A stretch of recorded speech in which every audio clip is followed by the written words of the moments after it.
Welcome once again to this videocast on the Creator and the Created.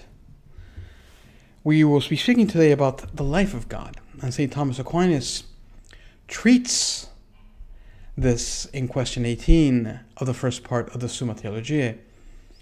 Sacred Scripture, more than a few times, refers to the living God. This title is not just metaphorical, but real in the most ultimate sense, for only God is truly alive. The first thought or images that come to us when we hear the word life is that of natural creatures, of trees growing, of squirrels feeding, of how age affects us and animals, or of the miracle of new birth. Of new life, of birth. It seems to us hard to place the all-powerful, perfect, and transcendent God in at least this category of thought. It certainly is true that in the natural world, we can easily distinguish the living from the non-living, whether they are now deceased or are those things that were never capable of life. St. Thomas, following Aristotle, will state that the main characteristics of a living being is that of movement, but of movement that comes from the living being itself. Sometimes we call water living because it moves and waves in a stream or flows out of a fountain. Yet, we know this only to be metaphorical, because we're very much aware that water is not a living being.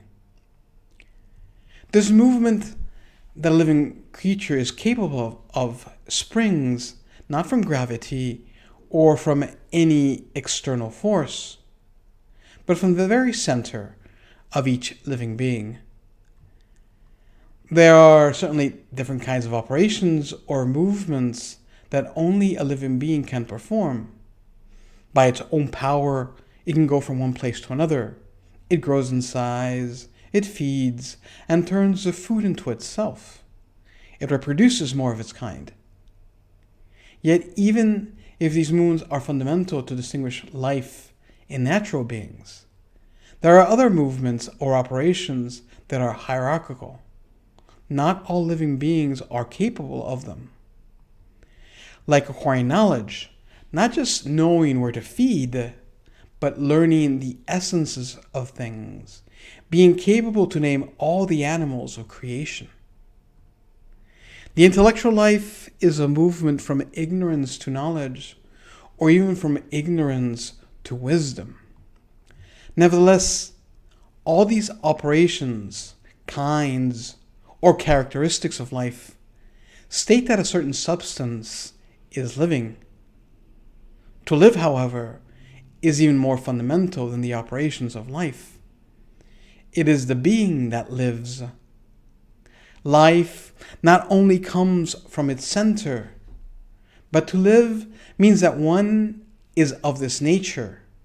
It is of the nature of this substantial being to live. Life is identifiable with the nature of certain beings.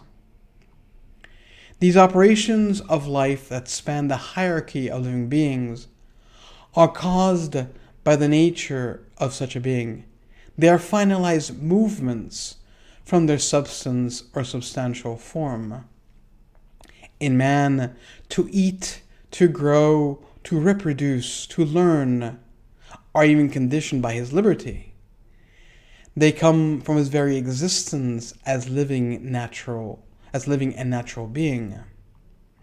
However, we find that God is not a natural being, not only because he is uncreated, but because he is also immaterial. The life in God will necessarily exclude any physical operations or characteristics of life. God's lack of a natural body means that he is never hungry, nor does he need to grow physically, nor is there any tendency towards reproduction. In man, the greatest operation of his life is contemplation, the summit of the intellectual life. Not just to know, but to know the greatest object of intellection, God. And God knows himself. For man to know and to know God is a movement from ignorance to wisdom that is possible in man due to his nature. He is made that way. It is natural to know God inasmuch as God is the end of the whole intellectual life.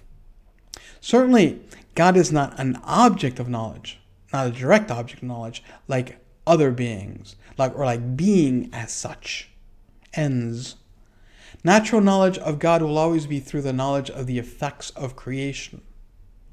And yet, the arrival at this knowledge leaves man unsatisfied. And thus direct revelation of God to man, even if naturally unattainable, seems almost necessary for the perfection of the human intellect.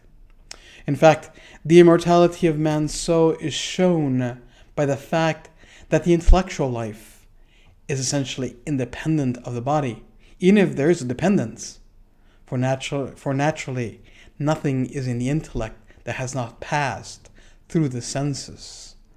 Thus, one can speak of a natural desire to see God, that which the soul's immortality is finalized towards.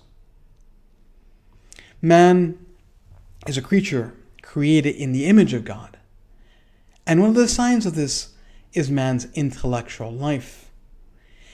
If man is capable of such a spiritual or immaterial operation, it is because he has something that is of God. God has an intellect. He is his intellect. And unlike the intellectual life of men and angels, which is imperfect, which is in potency, always seeking to move from ignorance to knowledge, always attaining an object outside themselves, God's intellectual life is self-sufficient. Aristotle was not wrong when he defined in the 12th book of the Metaphysics, he defined God as self-contemplative thought. Noeseos noesis, thought of thought. Even if there's more to God than this definition, we can't even put God in the definition in the end. The operation of life that is highest in the most perfect creatures is in God, his very being. The intellectual life in God is identifiable with God's very life. The simplicity of the divine nature allows no separation between his being and his operations. To understand is to live. And in God, who is truth, his life is to think, like it is also to love.